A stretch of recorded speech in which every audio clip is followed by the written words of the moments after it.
Good morning. How you guys doing? This Mike back with the thought of the day on October 6, 2023. First, I want to give honor and praise to Ahaya Shua Ahaya, Bashim Ishaya, Murakadash, which is the Father, Christ, and the Holy Spirit. Um, and I like to open with the serenity prayer. God, grant me the serenity to accept the things I cannot change, the courage to change the things I can, and the wisdom to know the difference. Today, I want to talk about a very serious topic that's affecting people that especially indulge in alcohol. And this is what happens during a blackout. What happens during the alcohol blackout?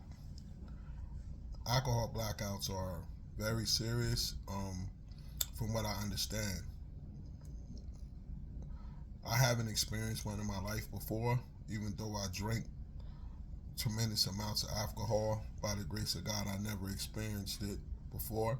But from the stories I heard, it's a very serious thing that happens, which can cause death-related incidents, things that happen, and it seems to be very common in alcoholism. From me hearing different stories and at meetings and place in other places and having conversations with people, it seems to be very regular, and some people don't admit it because of the embarrassment, and it's something that can turn very fatal. First, let's discuss what is alcohol blackout. We're going to look at it from a physical standpoint, what happens, and then we're going to take it to the spiritual standpoint of what happens. So physically, I have the clinical definition. Physically, alcohol-related blackouts are gaps in a person's memory for events that occurred while they were intoxicated. These gaps happen when a person drinks enough alcohol to temporarily block the transfer of memories from short-term to long-term storage, known as memory consolidation, in the brain area called the hippocampus. That's the clinical definition of what happens. But then you ask yourself, why do people have these certain behaviors while they're in the blackout? Because you're not passed out, you're walking around, but people tend to have very bad behaviors, evil behaviors, over-sexual behaviors. Why is that so?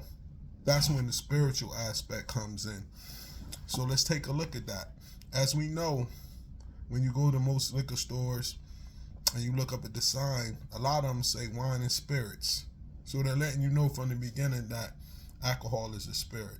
So once you put this spirit into your body and you get to a certain level with it, your natural spirit leaves your body and the demonic spirit takes over. Once that demonic spirit takes over, it has control over everything you do.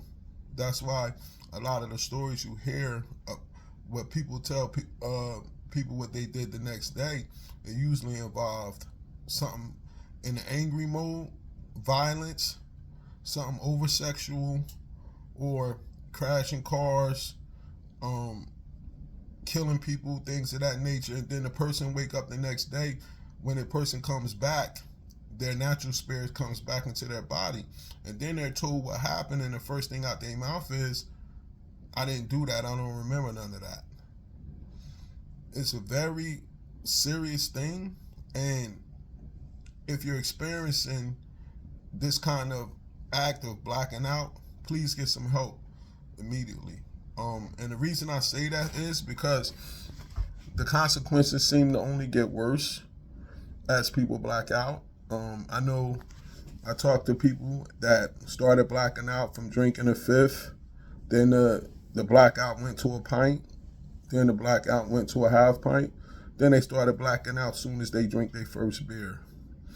I've seen stories where people wake up in jail cells not knowing what happened. Then they realize that they're told that they killed somebody last night. They might have hit a family last night. I had stories of immense violence, of people getting into fights. When we was young, we used to call it the Rams. when somebody get angry off alcohol and just want to fight all the time. Now I understand they were in a blackout. So when a person says, I don't know what happened last night, and we joke and say you blaming it on the alcohol, no, they probably don't really know what happened. So we got to understand that this is part of the disease and make sure that those people get help. I did encounter a situation like this with somebody else. Somebody very close to me called me to talk to this kid that was probably about 22. I went and talked to the kid about his drinking.